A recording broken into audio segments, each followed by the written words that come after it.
যারা অনেক ডায়াবেটিস মাপতে পারে না তাদের ডায়াবেটিস মেপে দেই, তারপর ওজন মেপে দেই, তারপর বৃদ্ধ যারা ওষুধ খাইতে পারে না তাদের ওষুধ খাওয়াই দিয়ে আসি, তাদের ডাক্তার কাছে নিয়ে যাই, এসব কাজ করি আমরা। এসডিআই পক্ষ থেকে আমরা গরিব বাচ্চাদেরকে বিনা পয়সায় পড়িয়ে থাকি, তারপরে কারো বিয়ে শাদী না হলে তাদেরকে আমরা টাকা পয়সা দিয়ে সাহায্য করি। মাদ্রাসার কোনো সমস্যা হলে আমাদের এই গোরান্দা ইয়ে থেকে কমিটি করে আমরা মসজিদ মাদ্রাসায় আর্থিকভাবে কোনো সমস্যা হলে বা এমনি কোনো কাজ হলে আমরা সাহায্য করি।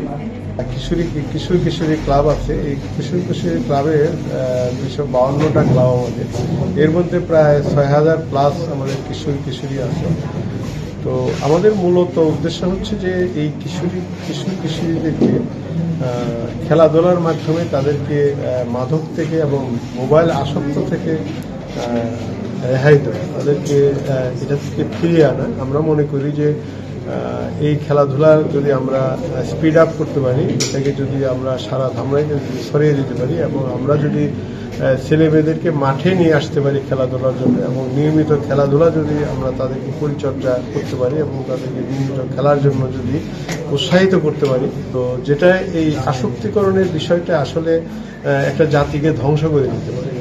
তো সেই দিকটা লক্ষ্য রেখে আমরা প্রতি বছরই আমাদের প্রত্যেকটা ক্লাবকে আমরা এই সামগ্রী দিয়ে থাকি এবং আমরা মেডিকেয়ারের জিনিসপত্র দিয়ে থাকি, যেমন ফার্স্ট এড বক্স সহ অন্যান্য জিনিস। কারণ আমরা চাচ্ছি যে আমাদের ছেলেমেয়েরা যাতে পড়াশোনার পাশাপাশি তাতে তারা খেলাধুলা এবং সামাজিক কাজের সাথে সম্পৃক্ত থাকে। এসডিআর উদ্যোগে এবং বাংলাদেশ সরকার এবং পিকেএসএফ এর সহযোগিতায় আমরা ক্রীড়া সামগ্রী বিতরণ করা হলো কিশোরী ক্লাবদেরকে। আমাদের ধামরাইতে প্রায় 252টি কিশোরী ক্লাব আছে, এখানে প্রায় 5,500 থেকে 6,000 মেম্বার।